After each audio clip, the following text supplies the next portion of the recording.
সমুদ্রের ধারে দাঁড়িয়েছেন কখনো? অনেকে দাঁড়িয়েছেন, ওখানে কিছু চোরাবালি থাকে, আছে চোরাবালি আছে।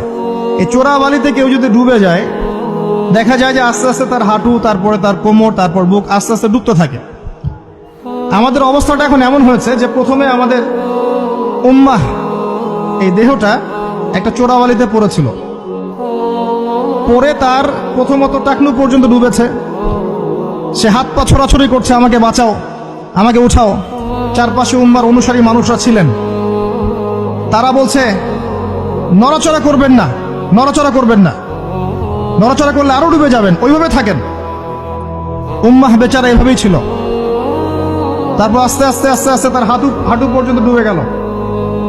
সে অস্থির হয়ে ছটফট করছে, আমাকে বের করো, আমাকে বের করো, আমি ডুবে যাচ্ছি।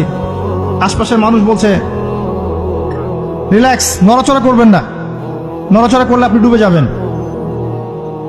এভাবে আস্তে আস্তে কোমর, আস্তে আস্তে বুক, এখন গলা পর্যন্ত ডুবে গেছে। এখনো উম্মাহ চিৎকার করছে, আমাকে বের করো, আমাকে বের করো, আমি ডুবে যাচ্ছি।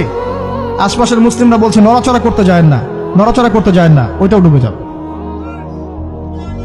কে টেনে তুলবে একে? এখন যারা আশপাশে আছে এই দুরবস্থায় এবং এই দায়িত্ব পালন করে নাই, আল্লাহ পাক অচিরে তাদেরকে সরিয়ে দিবেন ইনশাআল্লাহ, কোনো সন্দেহ নাই।